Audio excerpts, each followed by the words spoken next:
an apple.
I'll probably have to talk a little bit. This is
Good morning. This is Paul. Anybody out there?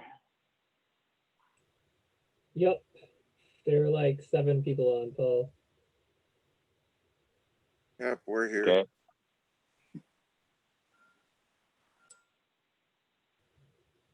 What's everybody seeing the market doing these days? Going up. Are you finding any deals?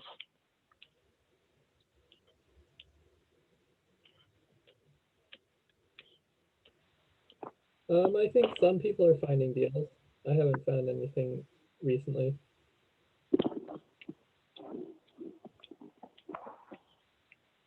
Yeah, we're having probably the toughest time that we've ever had. So I just wanted to see how other people were doing. About a month ago, I wasn't finding any deals, and then I realized rates were lower, and for the model that I use, prices could be significantly higher, and I found like 3 deals just by looking at the numbers the right way. Made all 3 offers, and for some reason they all came back. They all got accepted, and that was the first time that's ever happened to me. Wow, good for you. Are you a buy and hold then, guy? Yeah, buy and hold, small multifamily. So I've got one of them is closing tomorrow. The other 2, I'm in the inspection phase on. Yeah, you're right. The rates are great. I refinanced one of our properties, took $200,000 out, and then only raised my payment by $500. But that's a lot cheaper than borrowing hard money. Wow, yeah.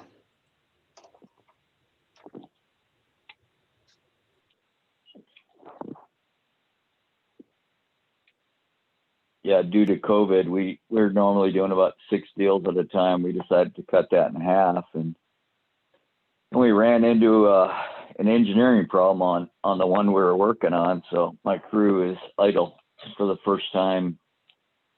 God, it makes sense. 2013. What do you focus on? I've got a bunch of rentals already. So to make income, we do fix and flips. And I've got 10 buildings, and I was mostly single family, but it totals 20 units. So we're like selling one a year and either replacing it or putting the cash into something else, just to diversify. Right. But shoot, the only thing I'm getting deals on right now is vacant land. And if you build or even put a manufactured home, you're 6 to 12 months out.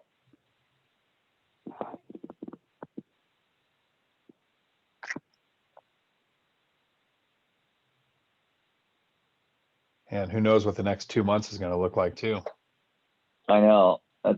We've had some that we were close on making offers, and normally I would take less profit to keep my crew working, but right now, what if we see a 10 or 15% drop? Yeah. And I mean, I still remember 2008 where they dropped for 3 straight years, and down in Pierce County it was 40%. So I mean, that's not going to happen again in my lifetime, but 10 or 15, 20, that's possible.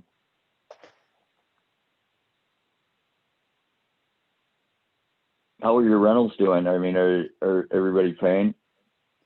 Yeah, I've never had a missed payment yet. I do have one young couple that found some agency in Thurston County that paid 2 months for them.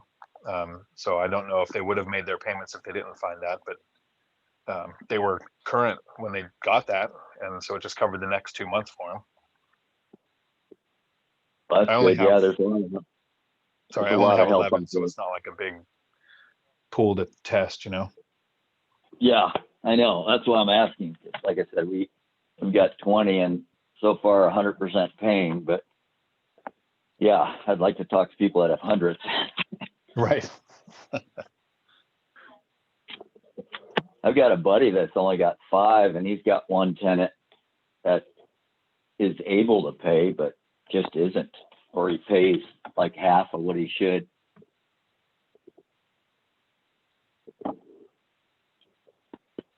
I told him to sell the building. That's one way to get the tenants out, but he doesn't want to do that. Right.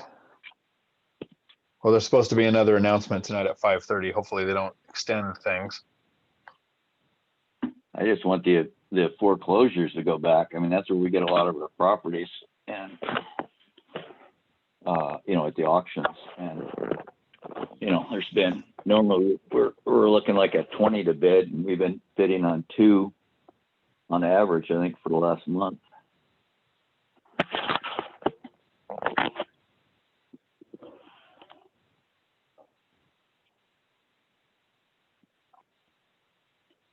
Oh, anybody got a engineer that does manufactured homes?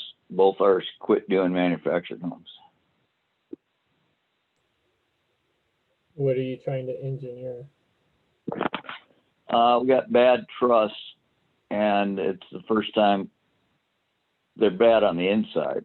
I've had them bad on the outside, and the roofer fixes them. But on the inside, it's going to need quite a bit more work. And usually we have to go to Washington State L&I to get approval. And usually we like to include a letter from an engineer saying what we're proposing, meets all the weight limits and everything. And I guess the 2 engineers that we used to work with are saying the state has got really tough, and they're doing all this extra work, for free to get the clients approved, because, they give them a price, and then L&I wants all this extra stuff. So what I was working on this morning was the plans myself, and I'm just going to submit it and see if they'll approve it as is, or, what conditions they'll approve it.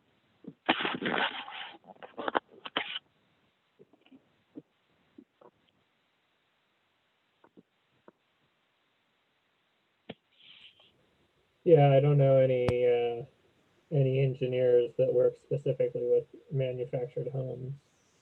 If it's a load issue, you might. There are a couple national companies where if you just submit the paperwork, sometimes they'll put a stamp on it for menus. Oh, okay. I'll give that a try, because I've been going all the little ones around. Yeah. Thanks. Could you use an architect? No, I do my own drawings, Oh, okay. and I still do it freehand. In fact, before this, I was on a seminar on a software program, and God, it was really cool. But the more I saw, I'm thinking, God, how expensive is that? So I switched to this school. Yeah. The guy that runs Washington Real Estate and the Real Estate Club, Investors Club, is it Jan or John? He did a demo a couple of years ago, but I couldn't find my notes, and he showed this free program. It was really cool. So one of these days I'll find it.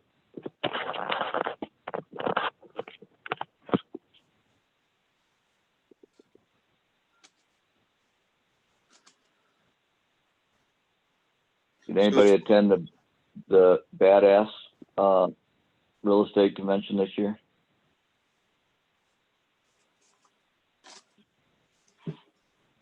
Okay, well, I attended. I thought it wasn't very good, so I just wanted to see what other people said.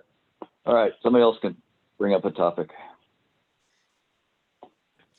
What didn't you like about it this year?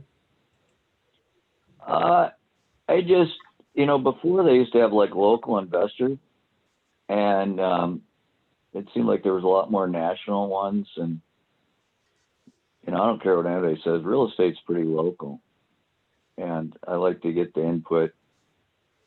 And then the local real estate investors up here are just incredible. I mean, Julie's, a mountain of information. Mike Sumpsky over in Reeps, those guys just know so much. So I like the local ones.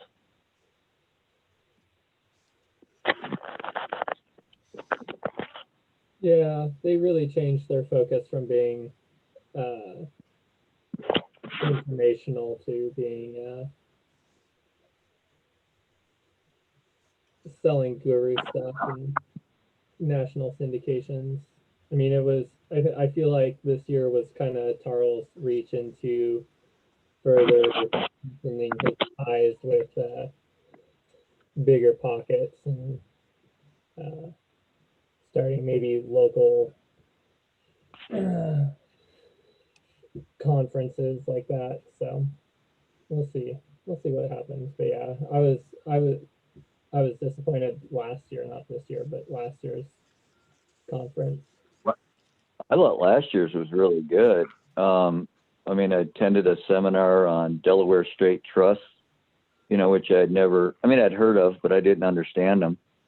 And wow, I was real excited about those, because then when I'm older, I'm about ready, you know, next 5 years to retire. And I thought, geez, I can sell my properties and invest in those, because you can do them as a 1031. And somebody else is doing all the work. So, I mean, I really like that. So.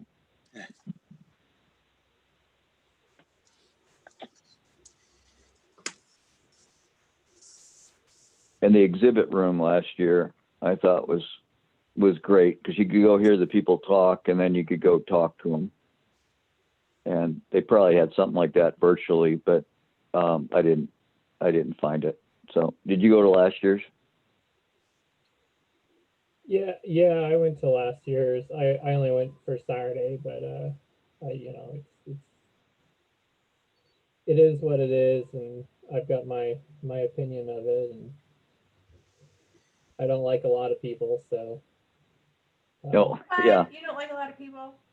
No, Katrina, there are very few people I like.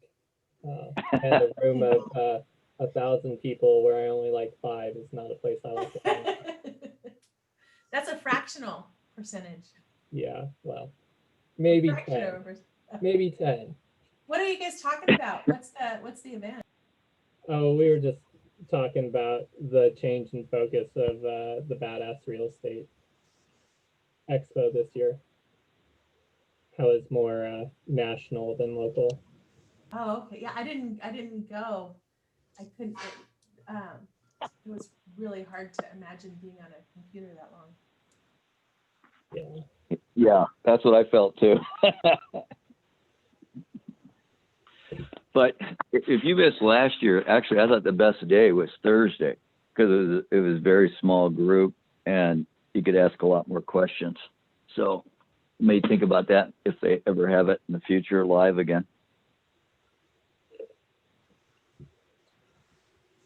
Yeah, I just can't wait until we can get back to having regular in-face meetings.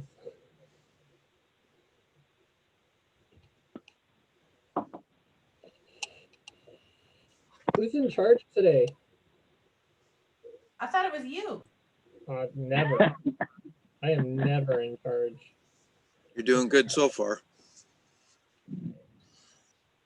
Who do we have on here? Who do we know? Darren, Dave, Dan, Dion, Jocelyn, Justin, the Romatowskis, Kenny, and Tanya.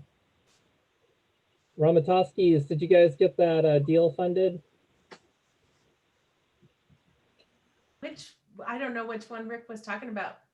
The development, you needed $70,000 or something like that to go to the next stage. I don't know, but we just got a new one signed in Ballard that's SFR and could do a DADU in the back. It's a tear down. So we're looking for, well, we're looking at either doing it ourselves, or if there's anyone out there that's picking up these projects, talking to them and seeing if they're interested. Tear down in Ballard. Mm-hmm. Yeah, it's not RSL. It's a single family zone, but it could have a DADU in the back and condominiumize that. Cool. So I have a question. I have a property in North Carolina that I think I'm going to go into foreclosure, or I'm going to apply for foreclosure. Does anybody know any attorneys in that area? Fayetteville? It's a note that you're going to foreclose on. I'm going to foreclose on it, yeah. People haven't paid for about a year, and it's been tough to get any communication going on. The attorney I was working with doesn't have an office, although he has a license, but he doesn't have an office in that area for foreclosure activities. How far away is that from Charlotte? It's about, I think, 100 miles. So I've got someone who she owns a company. They do their property management renovation, right? They do the whole thing. And she's Okay. got probably, I think, 100 doors herself. She's a real go-getter. So Okay. she's in Charlotte. Her name's Chris Chambliss. So she Chris? probably, Chris, Chris. Okay. I can, yeah, do you want me to introduce you guys via like text message or? Sure. Sure. My phone number is 425 Uh-huh. 941 Uh-huh. 2444. And she does, yeah, she's awesome, and she'll know, she's so sharp. Anybody that she would refer you to, I know I'd trust. Excellent. Thank you, Katrina. Absolutely.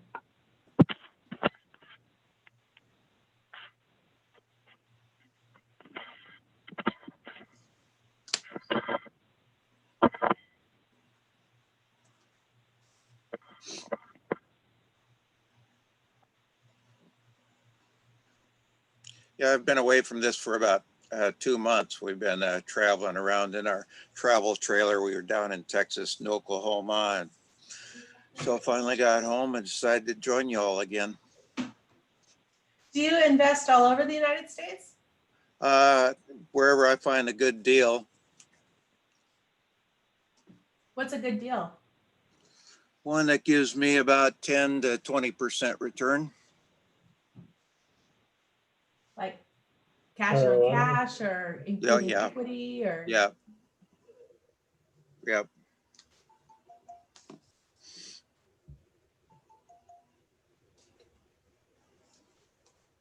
Are you mostly doing notes, or are you looking for? Well, this one that we're talking about is a note. So yes, I basically do notes now, although I do have a rental in Memphis as well. And I have another one in Warren, Michigan. You were talking earlier about whether people are paying, and I'm not having any trouble so far. Oh, and I have another rental up here in Newcastle. So are all of yours long-term holds, or do you? These were all long-term holds, yeah. In fact, the one in Warren, in fact, this foreclosure one is a note. The one in Warren was a note, but the borrower let me know that he could no longer afford it, and could we do a transfer in lieu of foreclosure? So that's what we did. So now I have a rental there. That's, again, it's a buy and hold basically. Where at in Warren? I have one there. Warren on Sherman Avenue. All right, I'll have to look that up. I'm on Rivard. Oh, Rivard. Okay. All right. Yeah, this one is 13670 Sherman Avenue.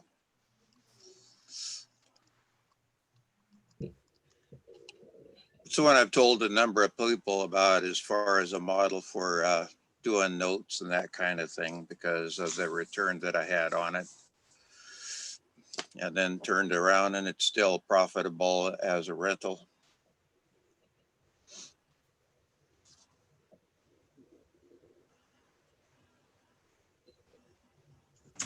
Do you buy underperforming notes, or do you? They're just performing notes. I haven't taken the risk for underperforming, although I understand that's a greater return.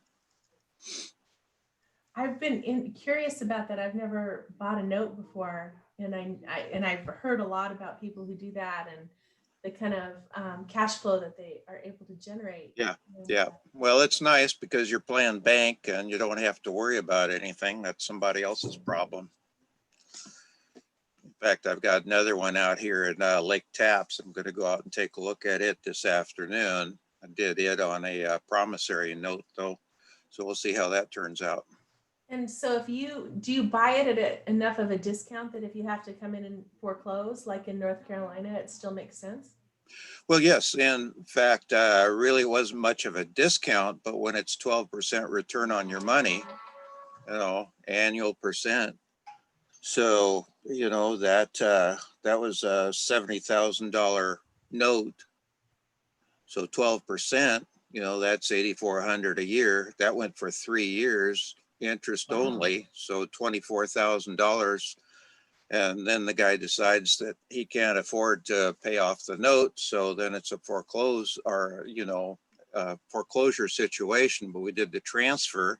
That cost me what, $1,500 in legal fees to make that happen. And now I have it as a rental. Meanwhile, it's gone up in value. The same thing with the North Carolina one. It was $80,000 note. Now I have to do a foreclosure, but the property right now, by the algorithms, I haven't had anybody go out and actually do a comp on it, but they're running at 110. So if I foreclose, I'm still in good shape. So there's plenty of equity there to cover all of that. Yep. Wow, that's pretty. How long have you been doing that?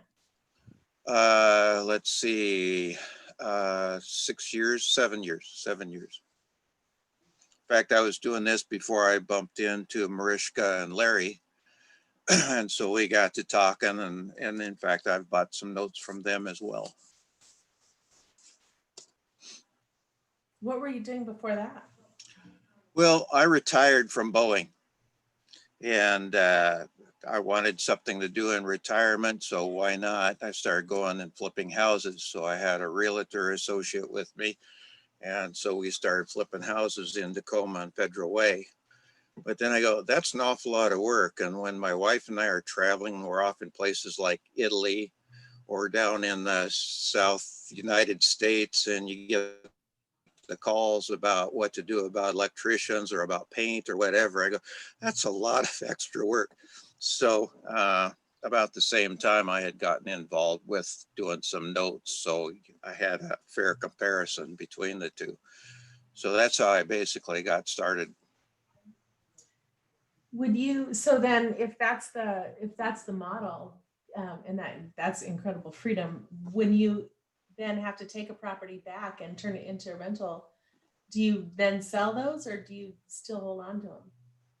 I've held on to them, in this case, I've held on to them. Now I had one in SeaTac.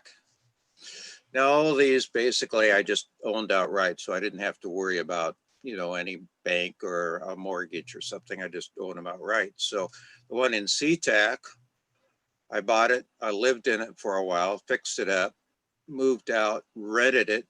The renter then decided that they wanted to buy it. So I carried the note for them to make the purchase. They were only in it for a little over a year, and he got transferred to Illinois.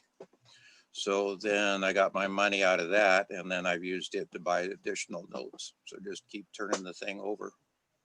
So how does that work when you foreclose and there's equity? Do you have to come up with more to pay off the equity over and above like the foreclosure costs? Or since I own the property outright, when I mean one where you hold the note and then you have to go foreclose. Like, what does that cost to foreclose? Well, generally the one time that I've had to do that, it was about $1,800. Well, that was the transfer. I've never done an actual foreclosure. This will be the first time I've done a foreclosure. So we'll see what happens with it. I know it'll be more money, and I have to wait because there's, the Frank Dodd guidance, and you can't go and coerce or appear to be coercing the borrower. So you have to wait the time frame. So we'll see what happens. I don't know how that's going to pan out yet. So is a transfer, is that similar to a deed in lieu of foreclosure? Yes, So then in that case, you just get all of the equity. yes, Wow. exactly. And in a foreclosure too, like in Washington, I don't know about North Carolina, but in Washington, the foreclosure's got to go to the auction. And unless the auction goes over the note value, there's no equity, and then the bank just takes it back. They don't pay out the previous borrower for any equity. Right. Well, the thing is that in these cases, I own them outright. I am the bank. Sure, right. So Yeah. there's no additional cost and there's no other party involved. Yeah, I think Katrina was wondering about that equity that the borrower would have had when the sales price goes up, and whether you would have had to pay them for some of that equity.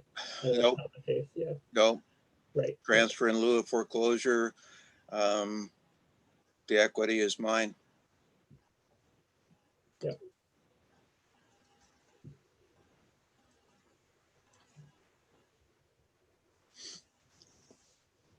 What So, are you working on, Troy?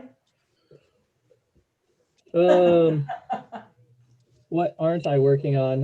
What do I got going on? So we're looking for money for to refinance our current park. We're looking for 2 million for to refinance out of our hard money loan. And then we're looking to raise $1 million for another park. So looking for money, mostly looking for more parks. I got Who usually funds those? for what hard The money? parks, like, yeah, for the takeout. I mean, is that like Hey, is it good a- afternoon. Oh, my refund. So we're working through national commercial brokers that specialize in parks. There's only like Sounds good. 5 I or figured I 10. would hop just- on since I'm just updating Shield here with dates. So I will. Justin, can you mute yourself? So Okay. is this so then do you go buy a park and then improve it somehow and then Sure, get takeout financing and hold it over? yeah. So the one that we've got now, we bought for $750.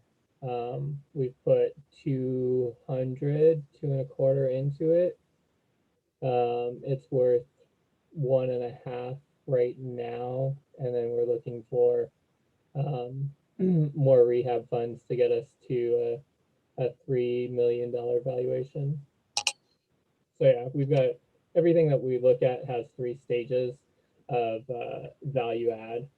So we pick up the low hanging fruit first, refinance out of hard money or bridge loans into more traditional financing.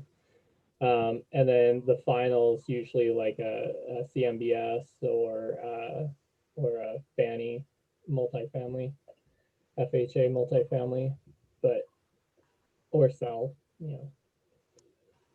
So we're working Wait a on minute, it. are you saying FHA multifamily will loan on trailer parks? Yep.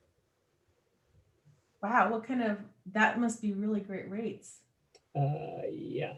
And then typically you can also, if you do it right, the municipality or the state that you're in, if you lock in your rent increases, and FHA is going to require some kind of guarantee that you're not going to jack up rents too. They'll do like 5 to 10% grant. So yeah. Wow. Yeah, it's pretty sweet, but it's only on stabilized properties, right? So you got to get them all stabilized before. What are the characteristics of a stabilized property? How do you know that it's stabilized? So typically with like when you get to the FHA, you're looking for over 100 units. You need to have only 5% vacancy. and that's going to be on homes that are in the park. So if you've got empty pads, they discount those. I think that there's some difficulty lending on lagoons and alternative waste treatment plants, but city sewer, it's not a problem. Are those hard to find? Those must be hard to find. What? Those parks. Yeah, I mean, FHA, you've got to be targeting like 150 pads. So that's a much smaller subset. There's something like 6,000 parks in the United States, 7,000 parks, over 10 or 15 pads. Who knows how many small ones there are, illegal parks. So it's pretty competitive. So do you do anything smaller than 150 pads? Nope. You're so cool. It doesn't, I went through this with a wholesaler the other day, and when I posted this deal on Wari, it just doesn't make sense, right? If my pads rent for $350 a month, and my net after tax cash flow is about $100 per pad.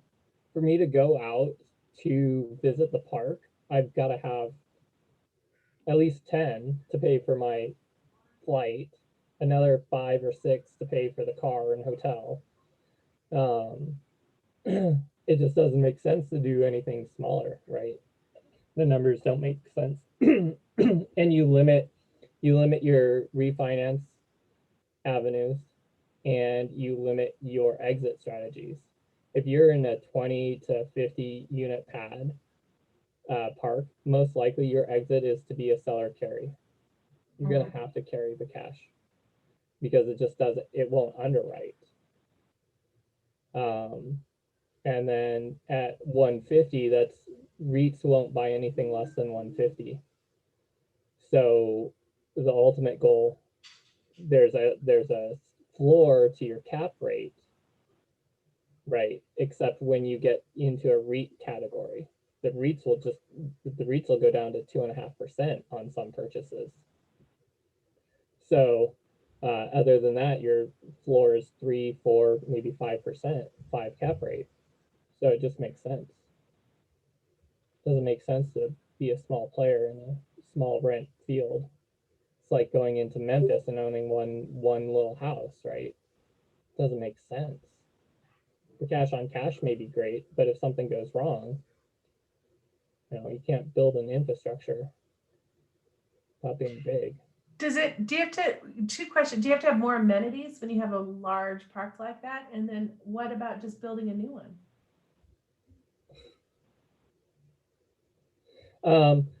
Amenities are good. They just cost more in insurance, more in maintenance, more in, they increase your expense ratio. And when your target's 30%, well, operating park runs at 30% expense ratios. Why do it? You might do it for a senior park or a brand new park, or if you're trying to attract a residence. But yeah, so people haven't been building because most municipalities don't want them built. That is starting to change, as evidenced by our friend Ryan. But they're only building massive 200, 300, 400, 1,000 pad parks. They're not building small parks anymore. It just doesn't make sense. It's expensive. I'm sure you've paid to have a driveway poured before. Imagine having a mile of roads. That's what I was thinking when you were talking about these big parks. I'm like, oh man, just the road and road maintenance seems like that would be so expensive. But that's all baked in. Yeah, we're budgeting for a road, replacing a road, and it's like a quarter mile, and it's $250,000 to replace the road. crazy. What, Troy, you're doing, are you still doing home inspections? Yeah. Mm, Yeah, I What did kind one of- for Daniel. I did one for Daniel just the other day. I did one for, oh, and Justin dropped off. Yeah. So what kind of deals are people, are people still, are the investors still pretty bullish here in our area?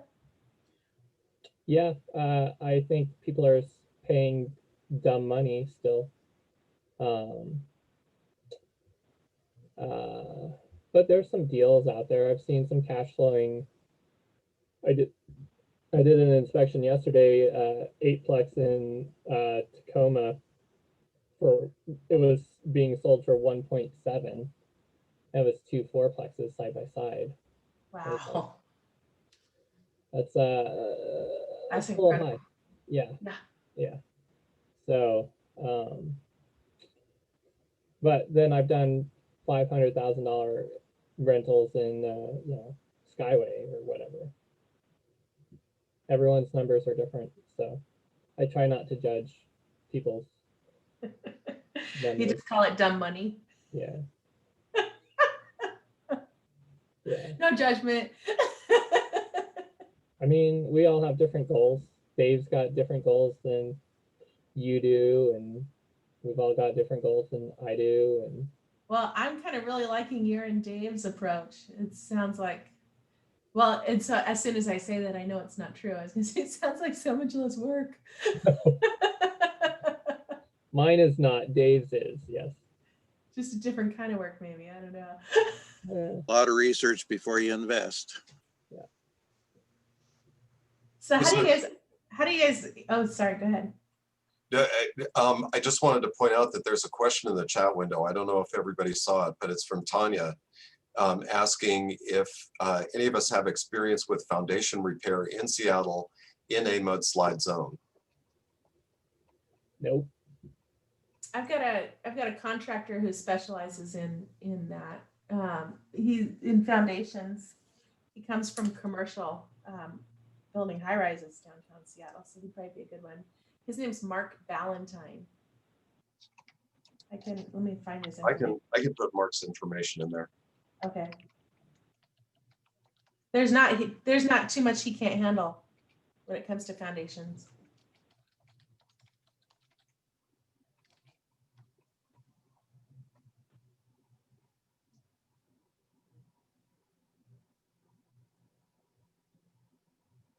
Anyone else have any questions? Your panel is smart. How do you? Yeah, I'd be curious. Sorry, I should leave the floor open. I'd just be curious how Dave underwrites his deals and analyzes them.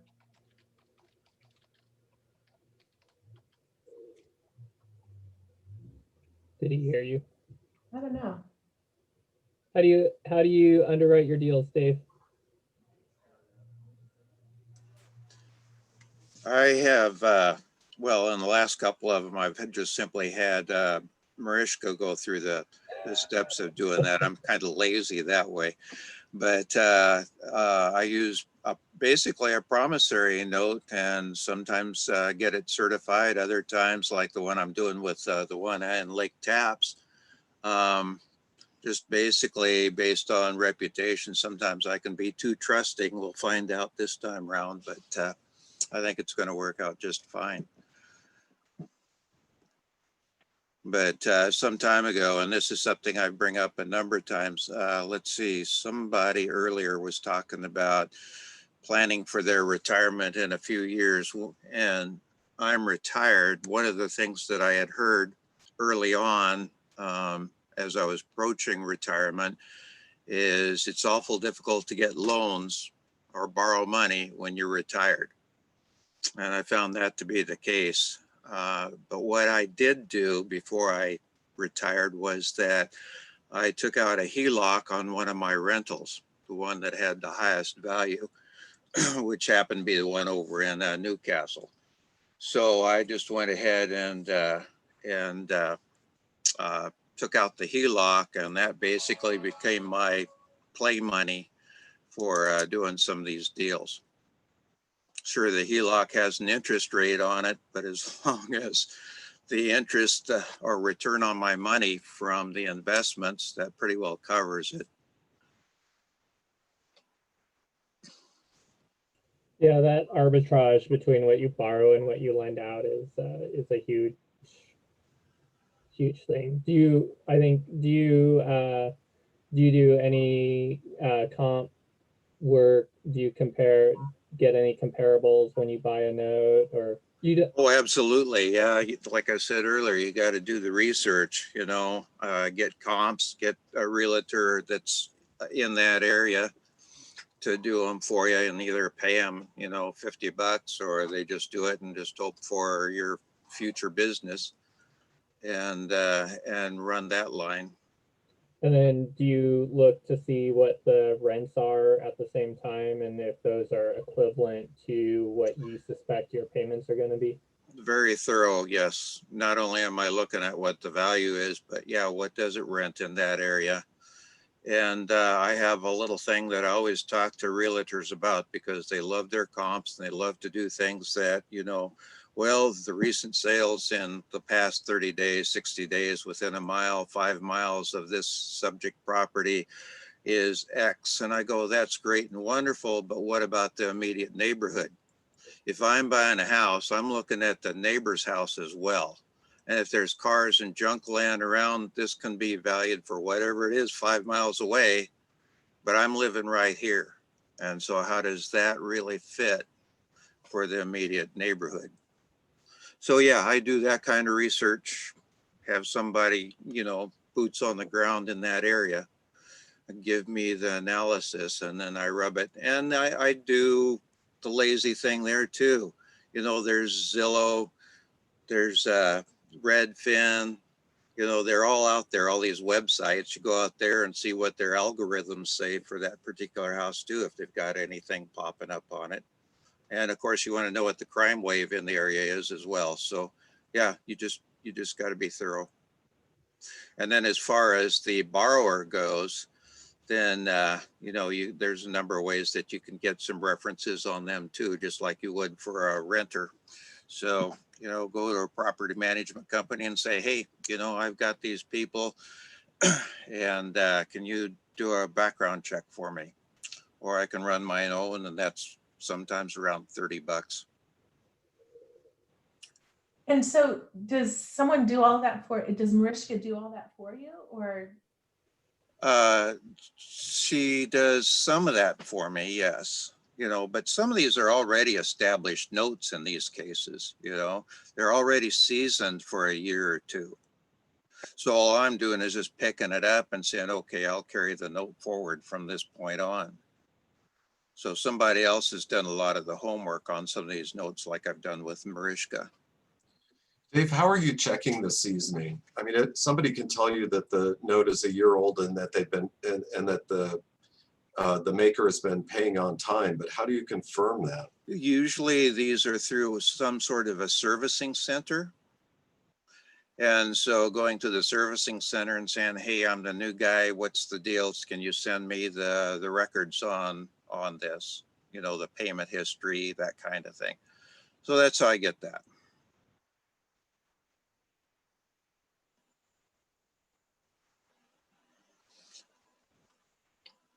Seems pretty simple.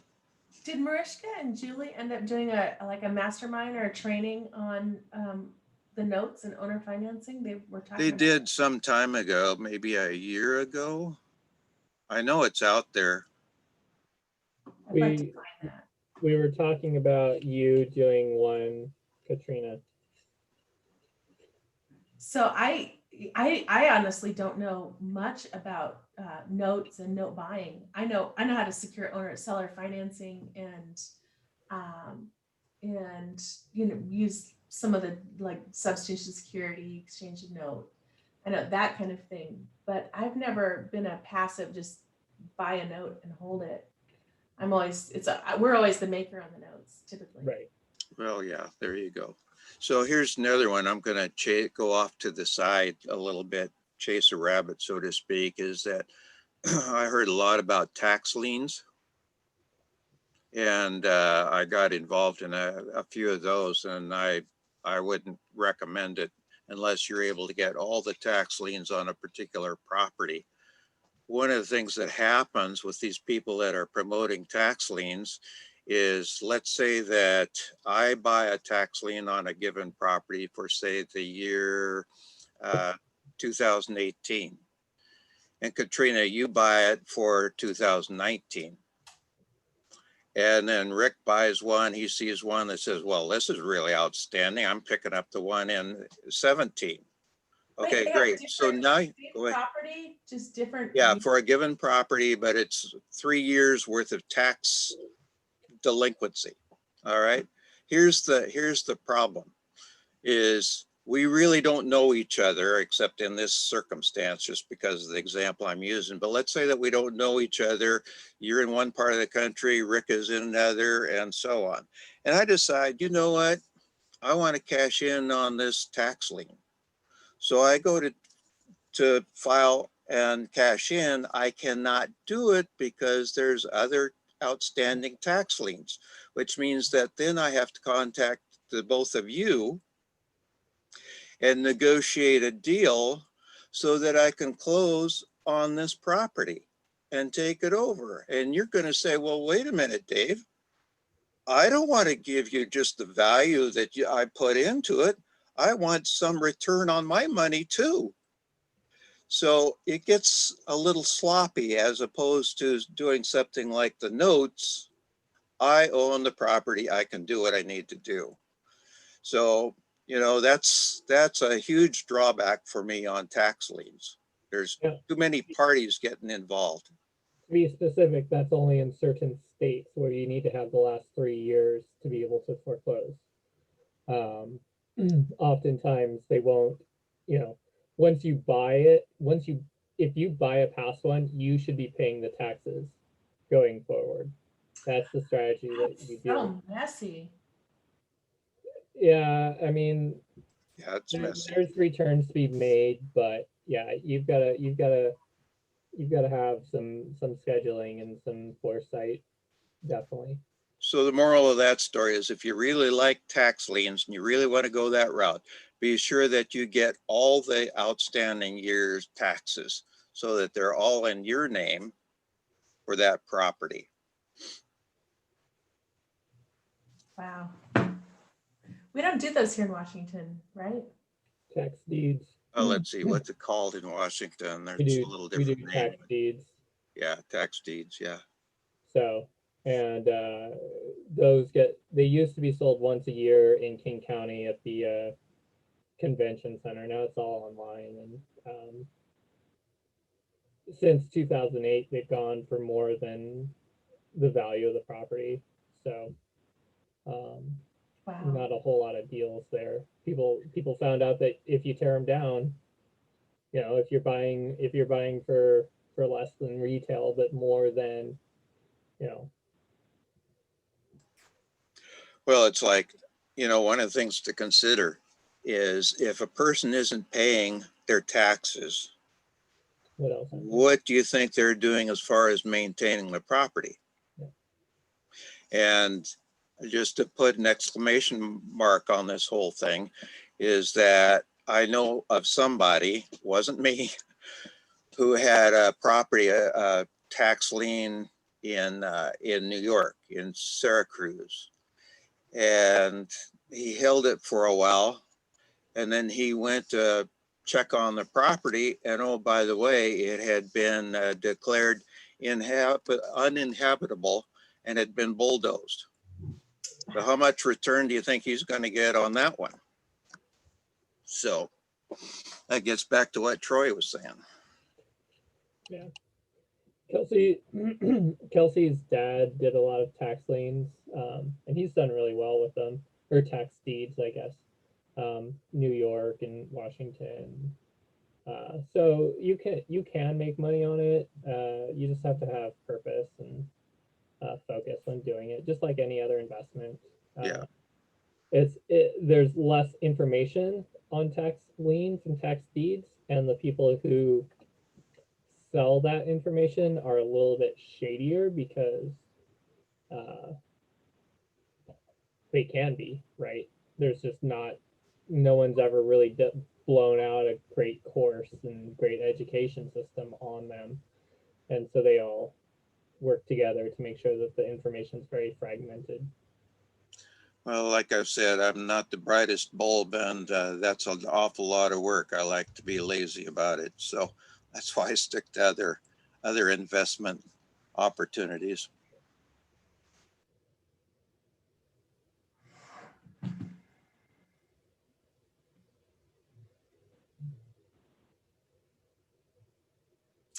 Looks like Tanya is, oh, she's not here. It looks like she's buying, oh, no, Dion.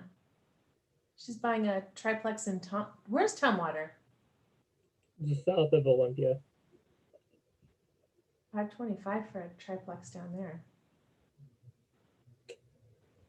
Yeah, it's pretty crazy. It's pretty crazy out there.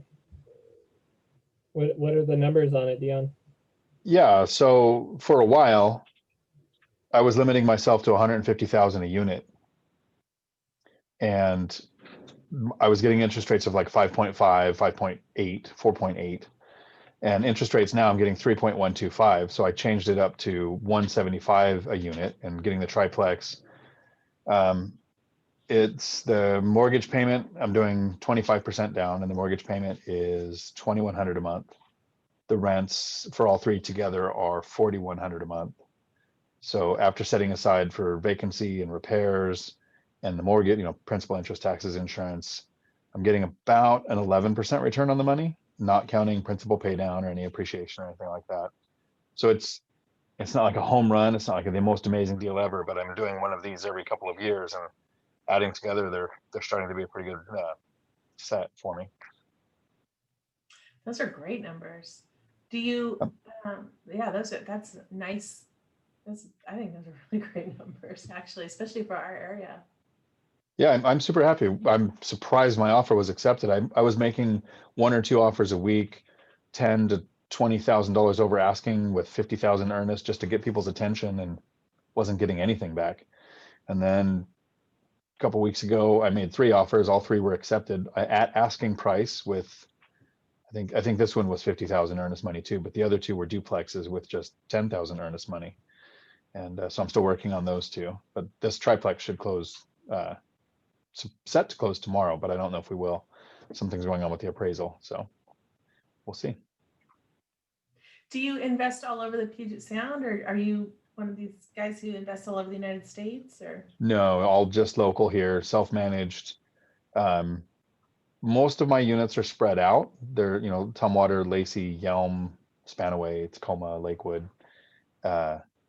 So that my mentality is so that I don't have all my tenants coming from one source. Like in Lacey, there's a mushroom farm that just closed down, and it was employing a lot of people. And then in Yelm, there was a company called Wilcox that had 1,300 employees that dropped down to 300 one year. And so I wouldn't want too many rentals all in one section, but I don't do anything long distance yet.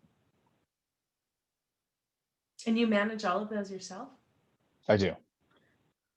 Super easy though. I mean, my first year, it felt like it took forever. Like I had one tenant and it was 20 hours a week to manage that one. But now it's, I have 2 handymen. I use the Thumbtack app. Everything's done. I've got good leases. And last year, I probably spent a total for the whole year of maybe 20 hours managing all of them. And if you take out looking for deals and those kind of things, because that is time consuming. But what do you use the Thumbtack app for? And then 2, what kind of deals are you looking for? So I'd like small multifamily. I've house hacked a couple of them. And then some are like this one is just an investment purchase. It's simple. It scales faster than a single family. And around here, you guys know single family, unless you know of a great deal, I've never found one that cash flows. But I can get a 10% return. They don't hit the 1% rule, but they do the 10% return or better.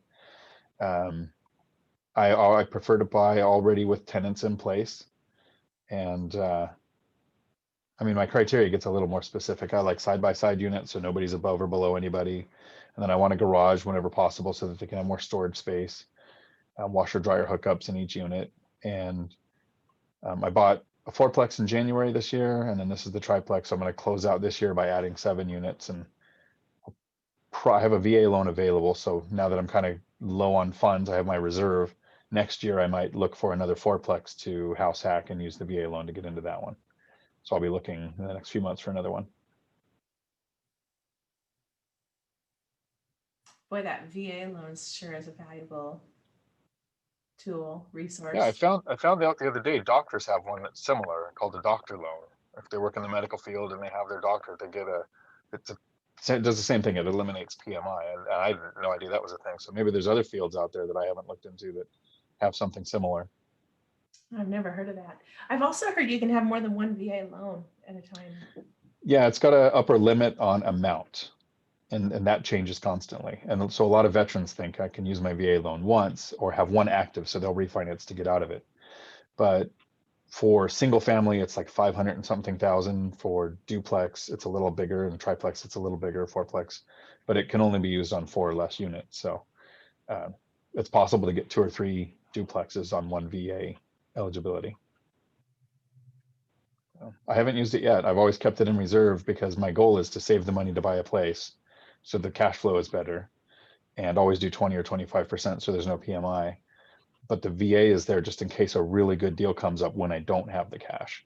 And with rates right now so low, I'm probably just going to be looking for a place because, like Troy was saying, prices are crazy. And I spent a whole month not making any offers until somebody, I think it was a podcast called One Rental at a Time. He was talking about how the interest rates affects the mortgage. And I actually ran the numbers on an amortization scale.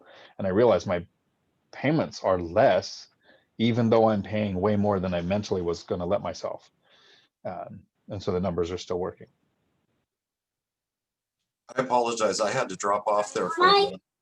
And Dion, you mentioned house hacking. What does that mean to you exactly? So there's a couple versions.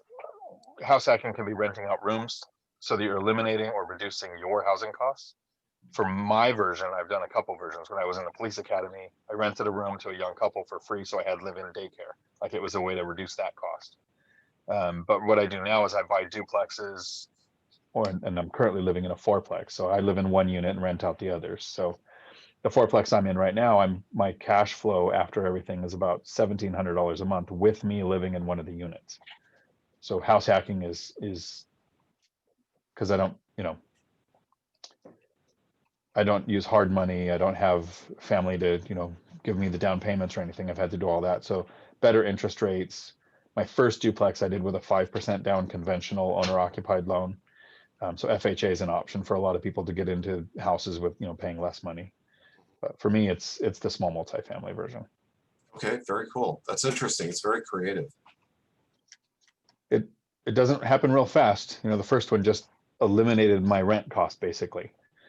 But the second one, you're actually renting out the unit you were in and you're living for free. So it starts like snowballing really fast. Yeah. Very cool. Hey, I need to wax my tongue. Dion, where do you find all your properties that you're doing for your multifamily? I wish I had a secret sauce to tell you and make it easy. It's all off the MLS. I've tried the Redfin app and the Realtor app, but I have 3 real estate agents that set up auto searches. They are all aware of each other, so I don't sign like exclusivity clauses where I'll only work with one. I basically tell them, I want Thurston County, Pierce County, small multifamily. This is kind of what I'm looking for. Give them a price range. They set up the auto searches, and then they don't think about me again until I find one and I bring it back to them and I say I want to make an offer. But I look at a lot to find, like I made those 3 offers a couple weeks ago, but I probably looked at 50 plus different small multifamily places to find those to make the offer on. Because Troy's right, a bunch of the prices are just crazy, and I don't know how anybody is cash flowing on them. But once in a while. So are the ones that are not too expensive, have they been overpriced and sitting on the market, or do you just find them before somebody else finds them, or what is that trick? It's a race. Like It's a race. It's posted, Okay. and within minutes.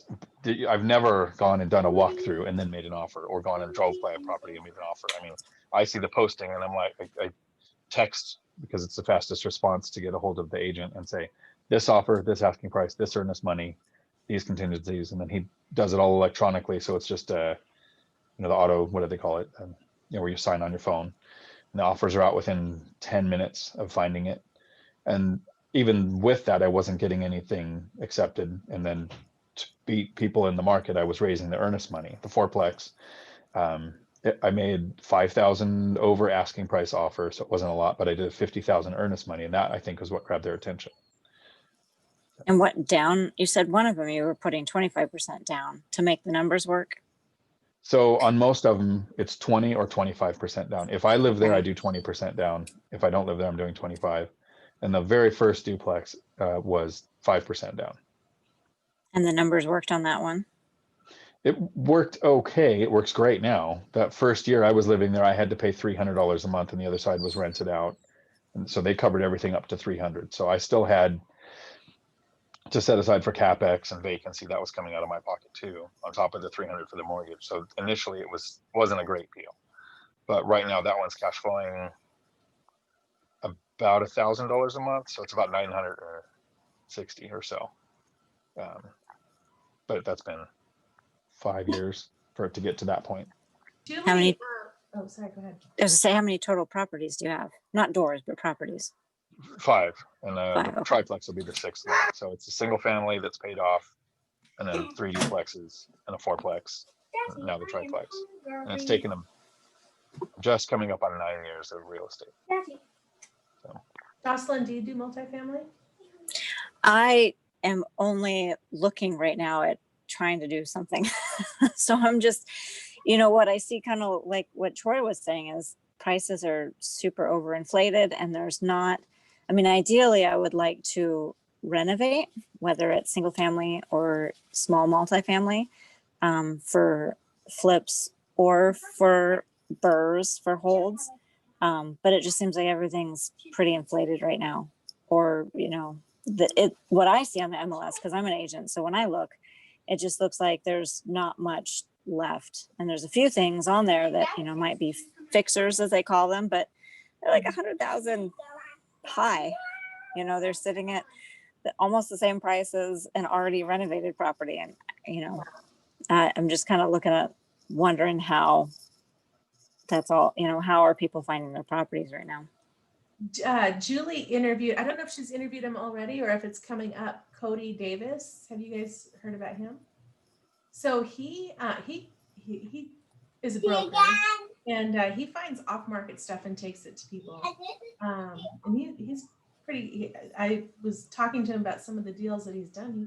He gets some pretty good stuff. So he would be somebody to keep in touch with. Would be someone he brings those to. I'll have to look that one up. Yeah, Joe may know. If they already did the interview. He's down in. He's closer to you, Dion. Than I'm in Seattle. He's further south. He's like Vancouver, Chehalis area. Yeah, that's what. Vancouver prices got crazy last year. I tried to open up another campus for our truck driving school, and we couldn't get property even on the commercial side down there. It was 3 times what the property we pay for in Auburn was. For terrible places. Vancouver, so close to Portland. Is it a Portland proximity? Yeah. Cody's a go-getter. He's 20. Is he almost 21? And he's already got 24 doors himself. But that's all he does. He does like 2 hours a week. Cody's actually Kitsap, and out Bremerton. That Cody. I was thinking someone else. Oh, okay. Yeah. He's crazy. He's doing it. I think I listened to, they did that podcast, but he also buys in Eastern Washington. He does. Yeah. That's where he buys for himself, because that's where, he's able to get the seller financing that he needs and the numbers work. But for finding stuff that he brings to people, it's all over. Right.